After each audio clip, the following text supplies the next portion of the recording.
नमस्कार, मैं हूं मनविंदर। आप सभी राष्ट्रवादियों का एमबीएन नेटवर्क में बहुत-बहुत स्वागत है। झूठ फैलाना, झूठा नैरेटिव गढ़ना और कभी-कभी तो कुछ भी कह देना, राहुल ऐसा अक्सर करते रहते हैं। लेकिन सुप्रीम कोर्ट ने सोमवार को तो इस पर मुहर लगा दी। जी हाँ, सुप्रीम कोर्ट ने सोमवार को भारतीय सेना पर आपत्तिजनक टिप्पणी को लेकर के कांग्रेस नेता राहुल गांधी को अच्छी तरह से फटकार लगाई है। आगे बढ़ने से पहले आपसे मेरा वही आग्रह, अंत तक बने रहिए, वीडियो को लाइक कर लीजिए और देखिए अगर आपको मेरे कंटेंट पसंद आ रहे हैं, तो आप इस पे कमेंट भी कीजिए और जॉइन ज़रूर कीजिए मेरे चैनल को। तो सोमवार को राहुल गांधी को सुप्रीम कोर्ट से अच्छी खासी झाड़ पड़ गई है।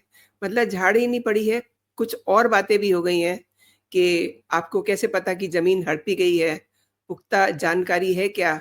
और उनकी जो भारतीयता है, अक्सर जिस पे बात होती रहती है, सच्चे भारतीय होते तो ऐसा नहीं कहते। अब ये देखिए, ये मैं नहीं कह रही हूँ, ये सुप्रीम कोर्ट ने कहा है। तो अगर सुप्रीम कोर्ट ने ये कहा है, ये एस्टेब्लिश किया है, तो ये बहुत बड़ी बात है। अब अक्सर मतलब किस-किस बात का ज़िक्र किया जाए, अक्सर राहुल गांधी ऐसी ही बात करते हैं, तो इस बार जो है सुप्रीम कोर्ट ने मुहर लगा दी है। कोर्ट ने पूछा कि आपको कैसे पता चला कि भारत की 2000 वर्ग किलोमीटर ज़मीन पर कब्ज़ा कर लिया है? क्या आपके पास कोई विश्वसनीय जानकारी है? और अगर आप सच्चे भारतीय होते, तो ऐसा नहीं करते। अब देखिए, मतलब बहुत गंभीर बात है कि अगर आप सच्चे भारतीय होते, तो आप ऐसा काम नहीं करते। मतलब ये तमाम सारे जो पोर्टल हैं, उनकी ये हेडलाइन है, मैं आपको दिखा रही हूँ। उनके भारतीय होने पर भी सवाल उठा दिया है। और कहीं न कहीं अगर सुप्रीम कोर्ट ने ये बात कही है, तो कुछ तो उनके दिमाग में होगा। कोर्ट ने एक्चुअली क्या कहा है, वो भी ज़रा देखते हैं। कोर्ट ने कहा है कि अगर जिस समय सीमा पर संघर्ष चल रहा होता है, तो आप ये सब कहना अच्छा समझते हैं? क्या आपको नहीं लगता कि इसे संसद में पूछा जाना चाहिए? आप विपक्ष के नेता हैं, संसद में बोलें, सोशल मीडिया पे नहीं बोलें। अक्सर है क्या, राहुल गांधी अक्सर सोशल मीडिया पर कुछ भी रायता बिखेर देते हैं। और राहुल गांधी ही नहीं, राहुल गांधी को ही मैं क्यों कहूँ, बहुत सारे ऐसे नेता हैं जो सोशल मीडिया पे ज़हर फैलाते हैं। सोमवार को राहुल गांधी को ये हिदायत भी दी गई कि आपको जो कहना है आप संसद में सवाल उठाएँ, सोशल मीडिया पे नहीं। एक्चुअली है क्या? आगे बढ़ने से पहले ज़रा समझते हैं कि पूरा मामला क्या है। अच्छा, उससे पहले मैं आपको एक और झूठ, इन्हीं के पार्टी के पूर्व मंत्री हैं, जिन्हें एच नागेश कहा जाता है, उन्होंने भी ऐसा ही एक कारनामा किया था, जिसकी वजह से इनकी बड़ी नाक कटी है, कांग्रेस पार्टी की। राहुल के बड़े करीबी हैं और कांग्रेस नेता एच नागेश, उन्होंने ये दावा किया था कि उनके पास कर्नाटका में चुनावी धांधली के ठोस सबूत हैं। देखिए, इनके पास हर चीज़ ठोस होती है, जब माँगी जाती है तो वो गायब हो जाती है। अब इनसे भी ये ठोस सबूत माँगा गया, इनकी शिकायत तक नहीं मिली। नागेश ने कर्नाटका के मुख्य निर्वाचन अधिकारी को पत्र लिखा। ये पत्र उन्होंने लिखा था 23 अ, 2023 में। उन्होंने एक शिकायत की थी।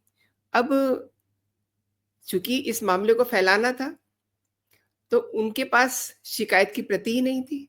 तो वो वहाँ जाते हैं कि ज़रा हमारी शिकायत की जो कॉपी है वो दे दीजिए, जिसमें उन्होंने महादेवापुरा विधानसभा क्षेत्र में मतदाता सूची में फर्जी एंट्री का आरोप लगाया था। मगर अब देखिए, चौंकाने वाली बात ये है कि चुनाव आयोग ने ये कह दिया है कि उन्हें ऐसी कोई जानकारी नहीं दी गई। उधर एच नागेश कह रहे हैं कि उन्होंने तो कागज़ चुनाव आयोग को ही दिया था। झूठ बोलने में क्या जाता है भई? अब इनके इतने बड़े नेता हैं, उनको सुप्रीम कोर्ट हिदायत दे रहा है, तो ये तो उनके एक लोअर लेवल के नेता हुए ना। चुनाव आयोग ने अब ये उनको ये बताया जा रहा है कि देखिए ये कागज जो है गायब कर दिया है। लेकिन ये सब घालमेल क्यों हो रहे हैं? अब चूँकि ये विषयांतर हो जाएगा, लेकिन मैं थोड़ा-सा आपको बताना चाहूँगी तेजस्वी यादव, ये भी बड़ा रायता फैला रहे हैं। ये कह रहे हैं कि मतदाता सूची में उनका नाम नहीं है, लेकिन चुनाव आयोग ने इनकी भी पोल पट्टी खोल दी, यानी कि झूठा साबित किया। अच्छा देखिए, एच नागेश की वजह से राहुल गांधी फँसते हुए नज़र आ रहे हैं। उसकी वजह क्या है? ये तेजस्वी यादव को तो मैंने वैसे ही आपकी जानकारी के लिए बता दिया कि आजकल बड़े हाइलाइटेड हैं अपनी झूठ की वजह से। अच्छा काम करके कोई अगर हाइलाइटेड होता है तो इट्स ओके, लेकिन ये तो पता नहीं क्या-क्या कह रहे हैं और फर्जी नंबर दे रहे हैं। कमाल का झूठ बोल रहे हैं। लेकिन देखिए एच नागेश, इनकी वजह से राहुल गांधी अब फँसते हुए नज़र आ रहे हैं, क्योंकि जिस नेता ने राहुल गांधी को चिट्ठी लिख करके लोकसभा चुनाव में फर्जीवाड़े के सबूत देने की बात कही थी, उनके पास वो सबूत है ही नहीं है। और देखिए मज़ेदार बात क्या है, इस सबूत, ये झूठा जिसे सबूत बता रहे हैं, झूठ के पुलिंदे के आधार पे राहुल गांधी बेंगलुरु के फ्रीडम पार्क में 5 अगस्त को एक बहुत बड़ा प्रदर्शन करने जा रहे थे। कितनी अजीब बात है, कितना मतलब पार्टी में कैसे-कैसे लोग हैं। मैं ब समझती हूँ कि कहीं न कहीं ऐसे लोग हर पार्टी में होते हैं, लेकिन यहाँ तो देखिए हर गली में आपको एक झूठा नेता मिल जाएगा। अब उन्होंने क्या करा, उन्होंने एक प्रेस कॉन्फ्रेंस करके केंद्र सरकार की पोल खोलने का दावा किया था। लेकिन अब ये पता चल रहा है कि जिन सबूतों की बात की थी, जिन सबूतों के आधार पे राहुल गांधी बेंगलुरु के फ्रीडम पार्क में 5 अगस्त को विरोध प्रदर्शन करने का प्लान कर रहे थे, वो तो कागज ही गुम हो गया। तो ये कल्चर है कांग्रेस का। तो अब ज़रा बात करते हैं कि सोमवार को क्या हुआ सुप्रीम कोर्ट में। तो सुप्रीम कोर्ट ने राहुल गांधी को झूठा बताया है। दरअसल है क्या, 16 दिसंबर 2022 को भारत जोड़ो यात्रा के दौरान राहुल गांधी ने एक बयान दिया था। उसमें कहा था कि यात्रा के बारे में लोग पूछेंगे, लेकिन चीन ने 2000 वर्ग किलोमीटर भारतीय जमीन पर कब्जा किया है, 20 भारतीय सैनिक मारे गए हैं, हमारे सैनिकों को अरुणाचल में पीटा जा रहा है। मतलब अपने आप को अच्छा बनाने के लिए कोई कुछ भी कह दे, कांग्रेस पार्टी में सब चलता है। लेकिन अब बात हो रही है कांग्रेस के सुप्रीमो की, कांग्रेस पार्टी के सुप्रीमो की। और देखिए ये नेता विपक्ष भी है। राहुल के बयान पर बॉर्डर रोड ऑर्गेनाइजेशन यानी कि बीआरओ के पूर्व निदेशक उदय शंकर श्रीवास्तव ने लखनऊ की एमपी एमएलए कोर्ट में मानहानि का केस दर्ज कर दिया था। इसी साल 19 मई को इलाहाबाद हाई कोर्ट ने राहुल गांधी की याचिका खारिज कर दी थी। सम्मन भेजा था। राहुल गांधी ने सम्मन और शिकायत को चुनौती दी थी। कहा था कि ये जो है मतलब दुर्भावनापूर्ण तरीके से और बदनीयती के कारण किया जा रहा है। इनके वकील तो आपको पता ही है। इनको बड़ा प्रेम है 2 वकीलों से, उनका मैं नाम नहीं लेना चाहती, क्योंकि कोई भी जब केस होता है तो वकील की ज़रूरत तो पड़ती है। अब कपिल सिब्बल हैं, या कहिए कि आपके सिंघवी साहब हैं, ये सब तो इन्हीं के लिए लड़ते हैं ना। तो 3 अप्रैल 2025 को राहुल गांधी ने दावा किया था कि चीन ने हमारी 4000 वर्ग जमीन कब्जाई है। 3 अप्रैल को लोकसभा में नेता प्रतिपक्ष ऑब्वियसली एलओपी राहुल गांधी ने भारत चीन के राजनयिक संबंधों की 75वीं सालगिरह के जश्न को लेकर के सरकार को घेरने की कोशिश की गई थी, लेकिन उन्हें इसका करारा जवाब भी मिल गया था। राहुल गांधी ने क्या कहा था? उन्होंने कहा था कि हमारे 4000 वर्ग किलोमीटर के इलाके पे चीन कब्जा करके बैठा है। जबकि मतलब मुझे तो ये याद आ रहा है कि इनके परिवार के तो लोगों की एक फोटो देखी थी मैंने, जो चीनी नेता है उनके साथ डिनर हो रहा था। उसके बाद फिर इन्होंने चुप लगा ली। और राहुल गांधी ने क्या कहा? उन्होंने कहा कि मुझे ये देख करके आश्चर्य हो रहा है कि हमारे विदेश मंत्री विक्रम मिस्री जी जो हैं, चीनी राजदूत के साथ केक काट रहे थे। अरे भाई, कहाँ की बात कहाँ लेके जा रहे हैं? राहुल गांधी ने यहाँ तक कहा कि मुझे पता चला है कि राष्ट्रपति और प्रधानमंत्री ने चीनी राजदूत को चिट्ठी लिखी थी और हमें ये दूसरों से पता चल रहा है। चीनी राजदूत भारत के लोगों को बता रहे हैं कि उन्हें चिट्ठी लिखी गई। अब आप देखिए, आपको याद होगा 2020 में पूरा मामला मैं थोड़ा-सा आपको और बता दूँ। 2020 में चीन ने ईस्टर्न लद्दाख के सीमावर्ती इलाकों में एक्सरसाइज़ के बहाने सैनिकों को जमा किया था।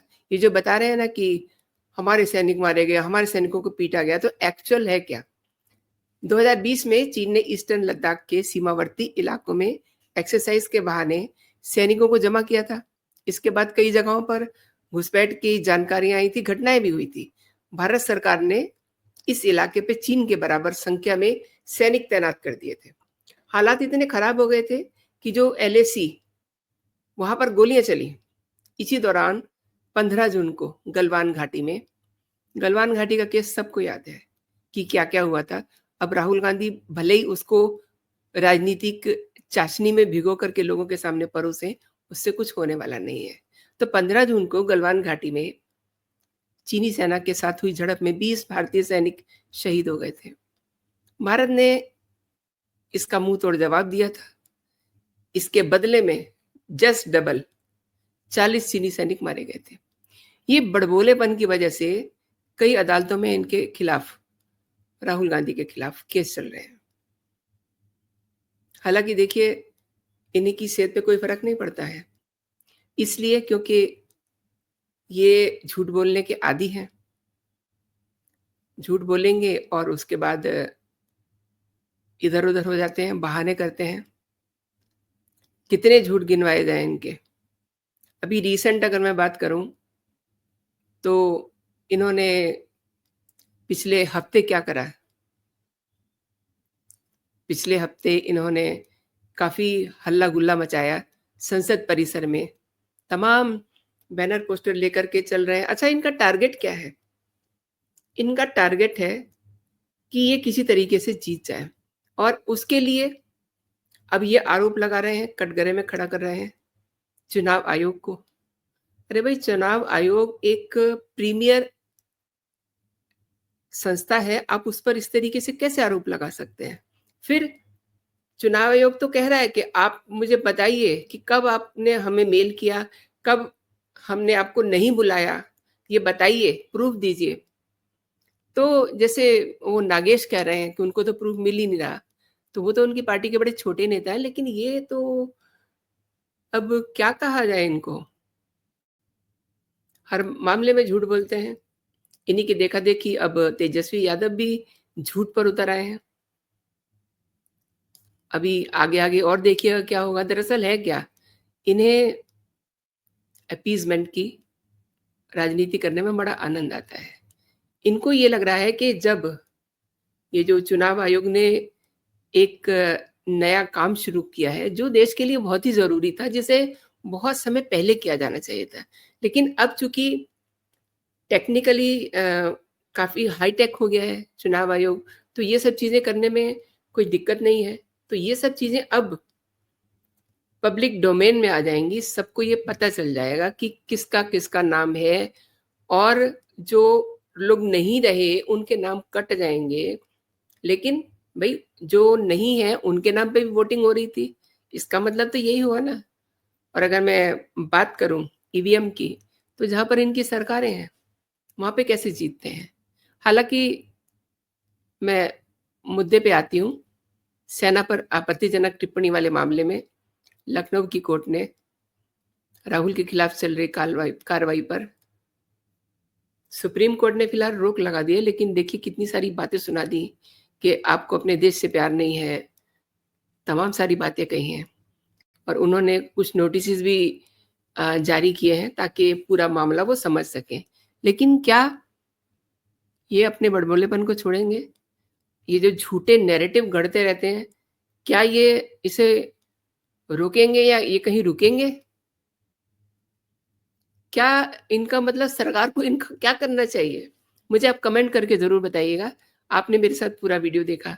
आपका बहुत-बहुत धन्यवाद एंड थोड़ा-सा नेटवर्क का इश्यू हो रहा है, प्लीज़ उसको बेयर कीजिए क्योंकि मैं ट्रैवल में हूँ और ट्रैवल में हर जगह पे अच्छा नेटवर्क नहीं मिलता, लेकिन मेरी ये इच्छा रहती है कि मैं आपको आपको अपडेट करती रहूँ जो भी जानकारियाँ हैं। तो अभी के लिए इतना ही। जय हिंद, जय भारत।